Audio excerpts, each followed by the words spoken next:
नमस्कार, मेरा नाम प्रवीण एलावत है। आप 90 डिग्री देख रहे हैं। साधु दास को लेकर 90 डिग्री ने एक मुहिम चलाई थी कि उस दिहाड़ी मजदूरी करने वाले एक धानक बिरादरी से आने वाले साधु दास का पैसा सतलोक आश्रम आखिर डकार क्यों रहा है, उसका पैसा आखिरकार वापस क्यों नहीं किया जा रहा है। अब साधु दास ने एक वीडियो हमें भेजी है जिसमें संत रविदास जयंती पर वो कुछ अन्य लोग बैठे हुए हैं समाज के, उनके साथ बातचीत वो कर रहे हैं और उसमें बता रहे हैं कि सतलोक आश्रम वाले कह रहे हैं कि आपका पैसा वापस कर देंगे, आप इस वीडियो को हटा दो। मैं अंधविश्वास में पड़ा था, लाखों रुपए लुटा दिए उनको। भैया आप पाठ लिखाओ 25,000 रुपए का 3100 की जोती है, तो मैं लाखों रुपए लुटा दिए। मेरे को जरूरत पड़ी जब मैंने पता चलिया। जैसे किसान भाई है, किसाना ने करोड़ों रुपया सामान दिए, धान अपने, मैं भी धान उनको पाइपा खातर गया था। चलो ठीक है, मजबूरी में उनका साथ देना चाहिए। तो मैं मेरा आपके ऊपर पड़ी जब मैंने पता चले, मेरा सारा ढूंढ पड़ गया। कौन दिया बोले आपके पास बुलेट मोटरसाइकिल है, छोटा हाथी है। मैं कह रहा भाई किस्त भर के मैं मेरे ले आया हूँ और फिर थाना कमा के थाना दान दिया हूँ, तो मेरा दान वापस दे दो। ये मेरी वो 19 डिग्री चैनल है, वो भी आवाज उठा रखी है। तो काल के मेरे को फोन आने लग रहे, भाई तेरे पीछे दे देंगे, तू यहाँ वीडियो हटवा दे। मैं कहिया को नहीं हटवा भाई, मैं मेरे पीछे दे दो, मैंने थारी दरिया दिली की जरूरत को नहीं, मैंने मेरे पीछे वापिस दे दो। ठीक है, मैं लाखों रुपये लुटा। तो मैं पूरे अंधविश्वास में पढ़ो ना भैया, पढ़ना बहुत फायदे है। ये इस बात का पुख्ता सबूत है कि सतलोक आश्रम इस मुद्दे पर कितना बौखलाया हुआ है। सतलोक आश्रम से ये मुद्दा ना तो बाहर निकालते बन रहा है ना निकलते हुए बन रहा है, लेकिन साधु दास की खुददारी देखिए। उसने ये कह दिया कि 90 डिग्री ने जो मुहिम चला रखी है वो बिल्कुल सच्ची मुहिम चला रखी है। आप मेरे जो हक का पैसा है, मुझे आप लोगों का एहसान नहीं चाहिए। आप लोगों ने जिस कदर टॉर्चर किया है, आपका एहसान नहीं चाहिए और मेरा पैसा है मुझे वापस लौटा दो। इस मुद्दे पर सतलोक आश्रम पूरी तरीके से बैकफुट पर नजर आता है।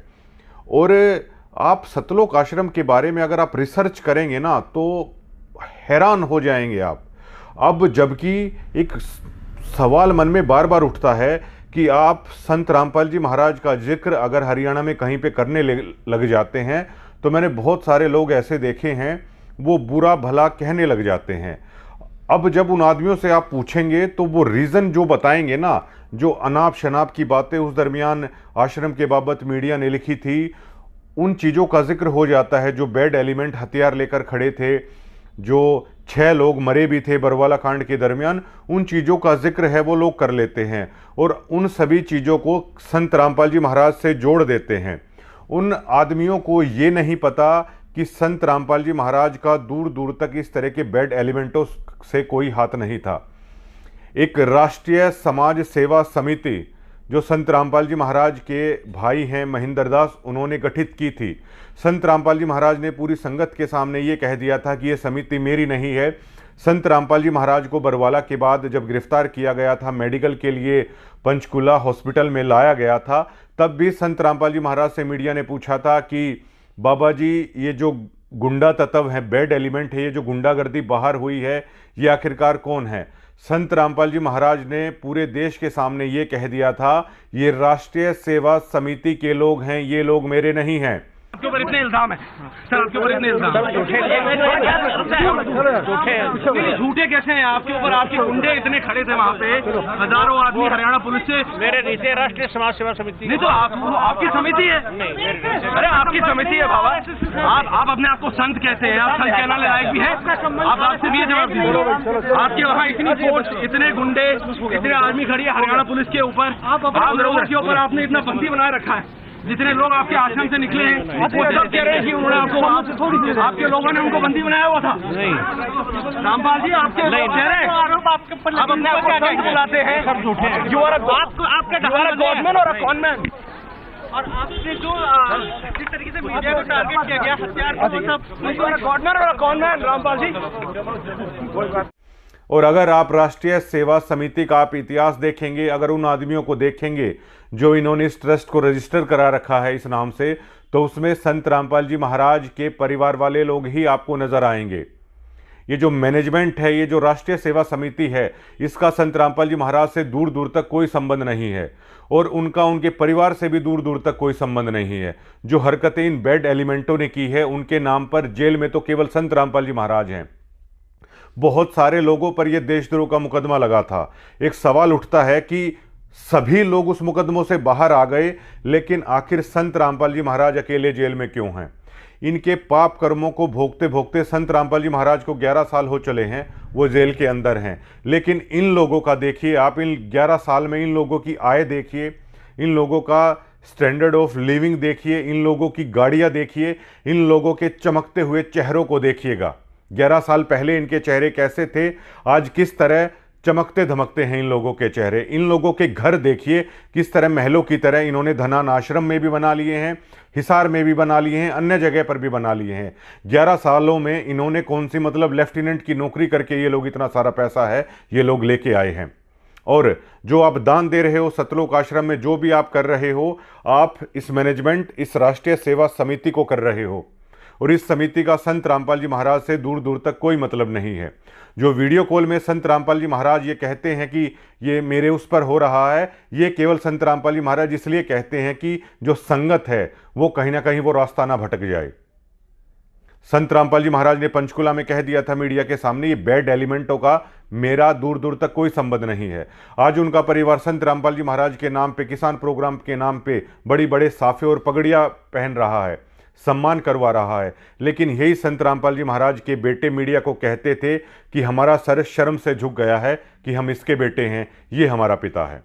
एक राशन कार्ड हम आपको दिखाने जा रहे हैं जिसमें संत रामपाल जी महाराज केवल अकेले हैं, किसी भी परिवार के सदस्य का नाम नहीं है। लेकिन आज संत रामपाल जी महाराज जब बाहर थे, इन परिवार के सदस्यों को इर्द गिर्द फटकने तक नहीं देते थे। अपने सत्संगों में उन्होंने कह दिया था, मुझे पता है मेरी जो संतानें हैं मेरी कितनी सेवा करने वाली थी। आज मेरे लाखों बेटा बेटियां मेरे एक इशारे पर खड़े रहते हैं। लेकिन आज अपने गुरु की आज्ञा को ना मानते हुए ये परिवार ने लोगों को राजनीति की भेंट भी चढ़ा दिया है। इन लोगों को वोटों में बेचने की भी कोशिश है इन लोगों ने कर दी है। और आप धनान आश्रम में कभी देखिएगा, इनकी बड़ी बड़ी फॉर्च्यूनर लग्जरी गाड़ियां हैं, वो सीधा आश्रम के अंदर जाती हैं। जो आम भगत हैं वो तो अगर खाली हाथ भी जा रहे हैं तो उनकी जेबों की तलाशी लिए बिना ये लोग अंदर जाने नहीं देते। आम भक्तों के साथ कैसा हो रहा है, लेकिन ये कैसे वीआईपी ट्रीटमेंट हैं सतलोक आश्रम वाले, भक्तों के दान के पैसे पर हैं वो ले रहे हैं। क्या कोई भी ट्रस्ट, कोई भी मैनेजमेंट, क्या इन्होंने कभी कोई एक पारदर्शिता तरीके से क्या कोई इलेक्शन इन्होंने कभी करवाया है कि आखिर यही लोग सालों से इस मैनेजमेंट पर काबिज क्यों हैं?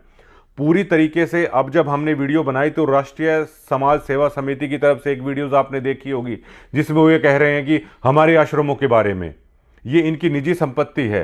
संत रामपाल जी महाराज के नाम पर आज तक कोई ईंट भी नहीं है कि उनके नाम पर कुछ हो। बरवाला में जब कांड हुआ, जो 25 से 27 करोड़ रुपए सरकार ने उगाई के लिए भेजा था, जो एक्शन वहां पर हुआ था, लेकिन जब उन्होंने देखा कि संत रामपाल जी महाराज के नाम पर तो एक ईंट भी यहां पर नहीं है, इन्हीं लोगों ने पुलिस के सामने, कोर्ट के सामने संत रामपाल जी महाराज के खिलाफ बयान है इन लोगों ने दे रखे हैं और आज ये लोग जेल से बाहर हैं। और देखिए, जिसका गुरु जेल के अंदर है, ये देखिए मैनेजमेंट वाले क्या करवा रहे हैं।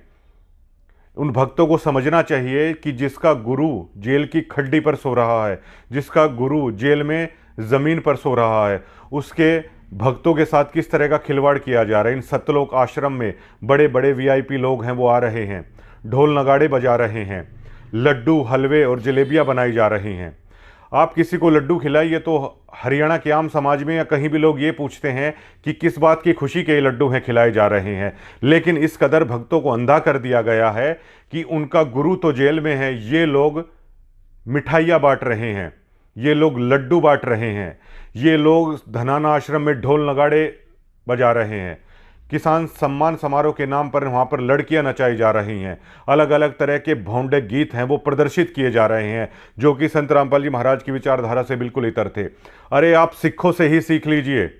जहाँ पर दिल्ली में शीशगंज गुरुद्वारा बना है, गुरु तेग बहादुर का शीश मुगलों ने काटा था, लेकिन सिखों ने जब तक वहाँ पर शीशगंज गुरुद्वारा नहीं बना दिया, अपने गुरु का बदला मुगलों से नहीं ले लिया, तब तक वो चैन से नहीं बैठे। लेकिन आप लोग देखिए, आपका गुरु 11 साल से जेल के अंदर है, आप लोग साल में 6-6 बार लड्डू जलेबियाँ और हलवा खा रहे हैं। बड़ा दुख होता है जब इस तरह की चीज़ें हैं वो देखने को मिलती हैं। आपका गुरु जेल में है, लेकिन इन लोगों के चेहरे आप देखिए, इन लोगों के चमकते चेहरे आप देखिए, इन लोगों के महनुमा घरों को आप देखिए। गुरु जेल के अंदर ज़मीन पर सो रहा है, ये महंगी महंगी गाड़ियों में घूम रहे हैं, आलिशान महलों में ये लोग रह रहे हैं। 11 सालों में इनका लाइफस्टाइल पूरी तरीके से बदल गया है। और ये आम भक्त भी जानता है कि संत रामपाल जी महाराज जिस दिन बाहर आ जाएंगे ये लोग आसपास भी नहीं फटकेंगे, लेकिन अपने गुरु के कारण ये आम भक्त हैं, इनके चंगुल में फंसे हुए हैं। अब देखिए संत रामपाल जी महाराज के जो नियम हैं, जो भक्त नाम ले रखा है वो नियमों को आसानी से जानते हैं। दिवाली ये लोग नहीं मनाते हैं, होली ये लोग नहीं मनाते हैं, तीज ये लोग नहीं मनाते हैं, अन्य किसी भी त्यौहार ये नहीं मनाते हैं। किसी को गुज्जर खाई अगर हो जाती है, जो हवन वगैरह होता है वो संत रामपाल जी के महाराज के भगत है वहाँ पर नहीं जाते हैं। कोई भी ब्याह शादी की अगर ऐसी चीज़ है तो उससे भी मतलब बचने की कोशिश की जाती है कि खाना वहाँ यहाँ पर मतलब ना खाया जाए, इस तरह की चीज़ें होती हैं। नाचना मना है, डीजों पर नाचना मना है, ढोल नगाड़े करना मना है, मेकअप करना मना है। रिश्तेदारियों से भी लोग कन्नी काट लेते हैं जहां पर उन नियमों के विरुद्ध अगर कोई चीज़ हो रही है।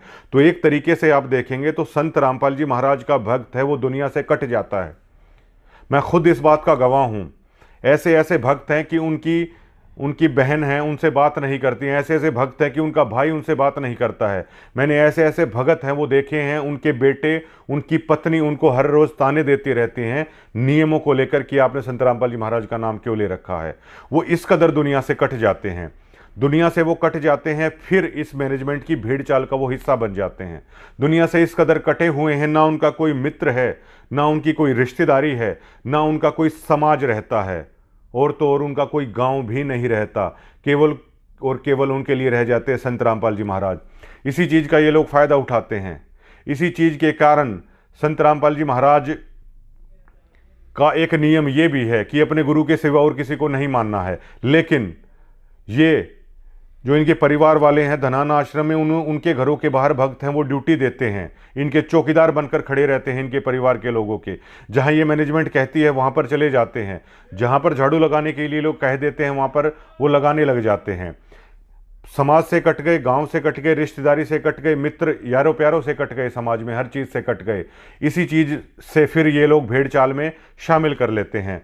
और अगर मेरे आप जैसा अगर कोई आदमी आवाज़ उठाने की कोशिश करता है तो इनके नाम पे एक कंप्यूटराइज पीला पर्चा है वो लोग निकाल देते हैं, ताकि दोबारा इस तरह की बगावत करने की कोई कोशिश ना कर सके, इस तरह कोई बागी है वो ना हो पाए।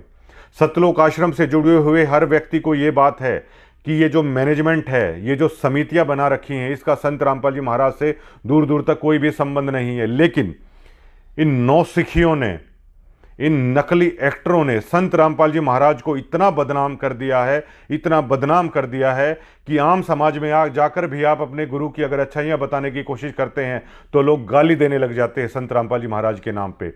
ये बैड एलिमेंट इस चीज़ के सारे कसूरवार हैं, जिन्होंने 11 साल हो गए हैं गुरु को अंदर इन लोगों ने डलवा रखा है। भक्तों का गुरु अंदर बैठा हुआ है, वो जेल की खड्डियों पर सो रहा है। जो जेल में जा चुके हैं उन लोगों को पता है कि वहाँ पर कोई बिस्तर नहीं मिलता, एक पक्की खड्डी उसे बोला जाता है वो मिलती है। वो भी मिल जाए तो बहुत बड़ी बात होती है, वरना लोग हैं वो नीचे ही सोते हैं। लेकिन साल में 6-6 बार लड्डू और जलेबियाँ हैं, सरेआम इनके तनखइये पत्रकार वीडियोज़ में दिखाते हैं कि देखिए। ये बहुत शर्म की बात है कि जिसका गुरु जेल में है वो लोग छाल में 6-6 बार लड्डू हैं वो मिठाइयाँ हैं वो कर रहे हैं। जिंदा गुरु के ऊपर फूल बरसाए जा रहे हैं, ढोल नगाड़े बजाए जा रहे हैं, डांस किए जा रहे हैं, और कोई कुछ बोलने तक को तैयार नहीं है। पैसे खाए जा रहे हैं, भक्तों के दान का पैसा खाया जा रहा है, और कोई एक गरीब आदमी वो ये बोल देता है कि मेरा पैसा वापस करो, उस तक को देने का इनका मतलब वो नहीं है, और दावे किए जाते हैं। ये जो सब इन लोगों ने किया है, ये 1000 करोड़ रुपए बांटे हैं या 2000 करोड़ रुपए बांटे हैं, ग्राउंड पे इनका टोटल फेलियर दिखाता है। 1000 करोड़ रुपए लगाने के बाद 500 लोग ये नहीं जोड़ पाए हैं संत रामपाल जी महाराज के सिद्धांतों से, संत रामपाल जी महाराज की शिक्षाओं से। ये सबसे बड़ा टोटली फेलियर इस मैनेजमेंट का है। और इस मैनेजमेंट को जो भी आप पैसा दे रहे हो वो आप संत रामपाल जी महाराज को नहीं दे रहे हो, क्योंकि उन्होंने डिनाई कर दिया है, ये समितियां उनके नाम की नहीं हैं। और संत रामपाल जी महाराज कहते हैं कुपात्रों के हाथ में दी हुई चीज़ है वो कभी नहीं फलेगी। इसलिए अब जो संत रामपाल जी महाराज की शिक्षाओं पर चलते हैं, उनकी सच्ची भक्ति करते हैं, वो लोग अपने गुरु के बाहर आने का बड़ी शिद्दत के साथ इंतज़ार कर रहे हैं। जो भी दान का पैसा उन्हें देना होता है वो अपने घर पर ही संत रामपाल जी महाराज के नाम का संकल्प करके है वो रख लेते हैं, और वो संकल्प कर लेते हैं कि गुरु महाराज जब कभी आप बाहर आओगे ये दान का पैसा तब हम आपको देंगे। और मुझे पुराने भक्तों ने बताया है कि संत रामपाल जी महाराज अपने हाथ में दान का पैसा लेते थे, मतलब पहले वो पैसे को छूते थे, उसके बाद वो वहाँ पर रखवाते थे। इसका सीधा सा मतलब ये था कि उस गुरु ने आपका दान का पैसा स्वीकार कर लिया है। लेकिन आज जो ये कर रहे हैं वो पैसा भी उस गुरु के दे तो रहे हैं भगत, लेकिन वो पैसा इस मैनेजमेंट के नाम पे जा रहा है। आप लोग सवाल क्यों नहीं उठाते? ये लोग फेयर इलेक्शन क्यों नहीं करते हैं? सालों से यही लोग आखिरकार उस संस्था पर काबिज क्यों हैं? कल जो 2-3 भक्त हैं कल टूट गए हैं इन लोगों के, जो सच्चाई इन लोगों की सामने आई है। लगातार भक्त हैं इनसे टूटते जा रहे हैं, और ये लोग बड़े बड़े दावे करने की कोशिश करते हैं। इन्होंने एक भांग पिलाने की एक ऐसी कोशिश कर दी है, झूठे धर्म के नाम पर एक ऐसा नशा इन भक्तों को करवाने की इन्होंने कोशिश कर दी है। कुछ भी करने का प्रयास है ये लोग करते हैं। इनकी वीडियोस को आप देखिएगा, इतने लड्डू बन गए, इतनी जलेबी बन गई, यहाँ आने के बाद फला आदमी ने ये कह दिया, वो कह दिया, वो कह दिया। लेकिन अभी तक आम लोग संत रामपाल जी महाराज को लेकर नेगेटिव इसलिए सोच रहे हैं क्योंकि जो इनकी कुकर्म थे, जो इनके कुकर्म थे, वो इनका पीछा छोड़ने का नाम नहीं ले रहे हैं। मैं इस बात का पुख्ता गवाह हूं। गिरावड़ में संत रामपाल जी महाराज वीडियो कॉल पर आए हुए थे जब यहां पर सम्मान समारोह था। संत रामपाल जी महाराज से सरपंच बात कर रहे थे, तो संत रामपाल जी महाराज ने कभी भी इन सम्मान समारोह की परमिशन नहीं दी है। इस बात का तो गवाह मैं खुद हूं। संत रामपाल जी महाराज ने उन लोगों को कहा कि मेरे पास लोग ये परमिशन लेने के लिए आए कि हम सम्मान समारोह करना चाहते हैं। संत रामपाल जी महाराज ने वीडियो कॉल के दरमियान बताया, मैंने उन लोगों को कहा जब आप लोग मुझे गालियां देते थे तब मुझसे नहीं पूछा था, अब आप लोग मुझसे क्यों पूछ रहे हैं? मतलब जो आपको करना है वो आप करिए। आप लड़कियां नचाइए, दान का जो पैसा है भक्तों का इन कार्यक्रमों पर वो उड़ाइए, स्टेजों से कुछ भी अमर्यादित भाषा कीजिए, पॉलिटिकल लोगों को बुलाइए, भक्तों से आप जयकारे लगवाइए, उनके नाम के हाथ उठवाइए, कुछ भी आप कीजिए। संत रामपाल जी महाराज, मैं इस बात का गवाह हूं, संत रामपाल जी महाराज ने कह दिया कि उनसे ना पूछा जाए कुछ भी इस बारे में। और ये लोग इस कदर भक्तों के साथ ठगी करते हैं। ये लोग दावा करवाने की कोशिश करते हैं कि महाराज जी ऐसा कर रहे हैं, महाराज जी वैसा कर रहे हैं। महाराज जी ने इन लोगों को साफ साफ बोल रखा है कि जैसा आपका मन करे आप करिए। मतलब गुरु को जो ज्ञान देना था उसने दे दिया, अब जैसा इन लोगों को अच्छा लगता है वो लोग वैसा करिए। 11 साल से जिसका गुरु जेल में हो, क्या उस लोगों के भक्त के गले से भी वो लड्डू आखिरकार कैसे उतर जाते हैं? ये सबसे बड़ा सवाल है। ये हम लोगों को कब पता चला? ये हम लोगों को भी तब पता चला, हम भी लोग इसी भेड़ चाल का हिस्सा बन गए थे।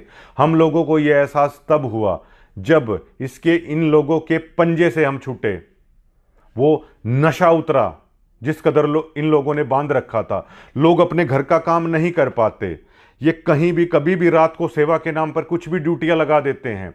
लोग अपनी बच्चे पढ़ाई नहीं कर पाते, लोग अपने घर को नहीं संभाल पाती महिलाएं, लेकिन इन महाशयों को इनके घर की चौकीदारी है वो कर देनी चाहिए। अनारो माई के घर के आगे ड्यूटी लगा दो। क्यों भाई? आखिरकार उनके गुलाम हो गए क्या ये भक्त? अपने गुरुदेव के लिए, अपने गुरुदेव का शिष्य है, उनके लिए तो ड्यूटी भी करे, इनके घरों के आगे ड्यूटी क्यों करे? अब धनाना में इनका घर बन रहा है, इनके परिवार वालों का आदेश दे दिया गया ग्रुपों में डालकर कि गुरुजी का घर बन रहा है, वहां पे आके मजदूरी करिए। लोग जाके वहां पर मजदूरी कर रहे हैं, फ्री में मजदूर तैयार किए जा रहे हैं।